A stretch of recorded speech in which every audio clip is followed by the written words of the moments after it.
ជំរាបសួរលោកគ្រូអ្នកគ្រូអង្គពុំមានទាំងអស់គ្នាជាទីគោរពនិងសិស្សនិស្សិតទាំងអស់គ្នាជាទីរាប់អានខ្ញុំឈ្មោះគេថារីដំណើរក្រុមទី4ថ្នាក់ទី10A នៃវិទ្យាល័យសាស្ត្រអរងឪថ្ងៃនេះពួកយើងបានឡើងមកនិយាយសង្ខេបរឿងថាការចាត់ចោលហើយសមាជិកក្រុមរបស់ខ្ញុំរួមមានឈ្មោះគឹមកោឡាវខ្ញុំឈ្មោះស្រីមាសខ្ញុំឈ្មោះជឹមលីកាខ្ញុំឈ្មោះខឿនសុខខ្ញុំឈ្មោះឆានីហេខ្ញុំបាទឈ្មោះខឿនសុខាខ្ញុំបាទឈ្មោះគុណអ្នករាខ្ញុំបាទឈ្មោះទឹកមេងស្រីឈ្មោះគុំជារា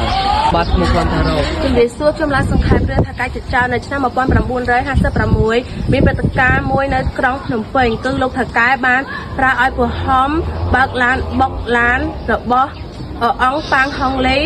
ហើយបានសន្យាថាឲ្យប្រាក់10000រៀលតែមកគេឃើញពហំនិងផានិតកំពុងជជែកគ្នាពីរឿងនេះ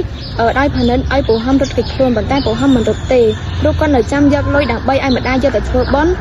និងឲ្យកូនទិញសម្ភារៈប្រដាប់ប្រដារៀនសូត្រទៅបន្តទៀតមួយចំនួនបានមកទៅឃើញថៅកែក៏បានចូលមកដល់ផងក៏បានសុំឲ្យថៅកែក៏បានជាបដិសេធហើយឲ្យលុយតែ200រៀលប៉ុណ្ណោះហើយយើងបានថាគាត់មិនបានឲ្យពូខំបើកឡានបុកទេស្ដាប់នោះទេមានការប្រកែកប្រណាំងគ្នាមិនព្រមត្រូវគ្នាដោយថាការមិនព្រមឲ្យលុយ10000រៀលនៅផ្ទះពូខំឯនោះវិញមានប៉ូលីសជាច្រើនទៅឡងគាត់ចាប់ពូខំប៉ុន្តែប្រពន្ធរបស់គាត់ប្រកែកថា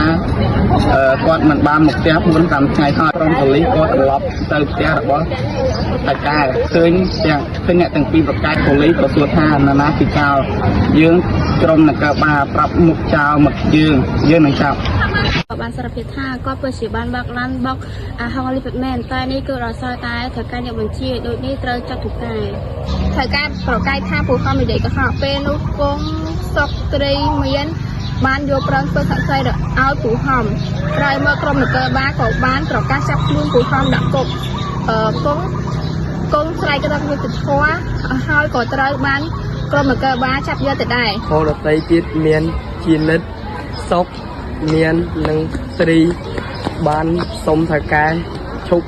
ធ្វើការអត់ទៅថៅកែចិនចោលមានទូអមួយមានដូចជា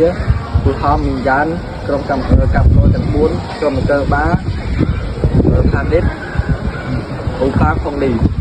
ប្រភពរឿងបោះពុំផ្សាយដោយជាស្ថានវិទ្យាសាស្ត្រក្រសួងអប់រំឆ្នាំ1989ប្រភេទអក្សរសិល្ប៍ទំនើបបែបល្ខោននិយាយចលនាអក្សរសិល្ប៍ខេមរនិយមអធិពលរឿងអ្នកពួកមួយរឿងតកាយចិត្តចោលមានអធិពលដល់ពួកមួយធននិយមព្រោះអ្នកនិពន្ធបានឲ្យពួកមួយធននិយមជាអ្នកឈ្នះការកំណត់តែពីថាការចិញ្ចឹមអធិពលឆ្នាំ